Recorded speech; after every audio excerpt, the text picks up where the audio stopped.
We have children coming in here asking for help for their parents who are using opiates, or they have seen overdose.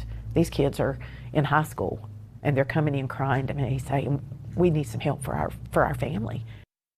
It's the harsh reality of the fentanyl crisis here in the Piedmont Triad, and here's a look at several communities across the region. This is how many times police departments reported an overdose in the year 2022. Now look at the numbers already this year through August. Many of those areas are trending to pass last year's numbers, and the overdose numbers in Asheboro are soaring above the rest. In fact, since the start of the year, Asheboro police have reported 119 overdoses. 10 of them were deadly. And keep in mind that is just within city limits, but the problem goes far beyond that.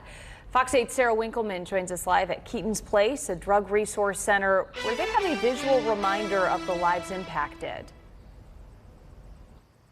They sure do. Right outside of Keaton's Place, they have flags lining their property. There's more than 700 of them, each one representing an overdose in Randolph County in 2022. You'll see these white hearts over here. There's more than 80 of those flags. Each of those represents one life lost to an overdose in Randolph County in 2022. Now they're working hard here at Keaton's Place so that hopefully this year they can remove at least one of these flags.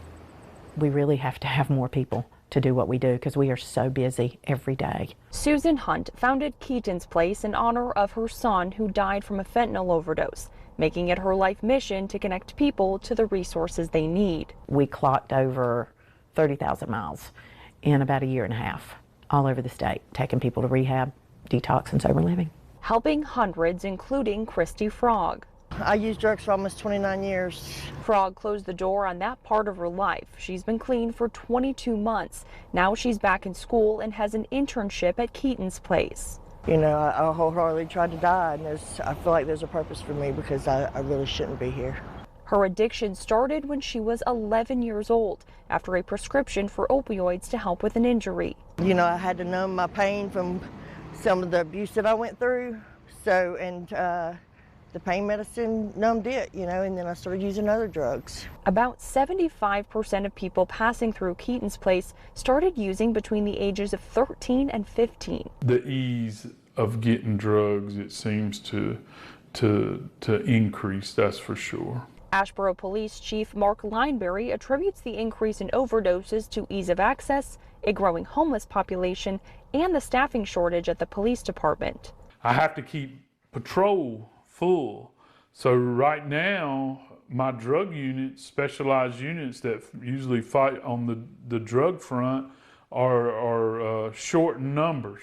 There's no simple solution, but education for students and their parents is how Keaton's Place is pushing forward. It's not going away. We need to acknowledge it, accept it, and work as a community and come together as a community to try to help people.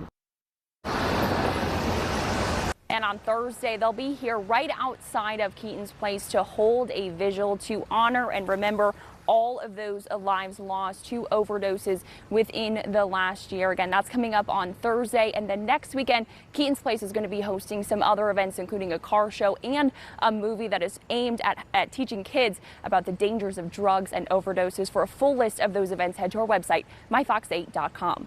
Live in Asheboro, Sarah Winkleman, Fox 8 News. All right, Sarah, thank you. And staying in Asheboro.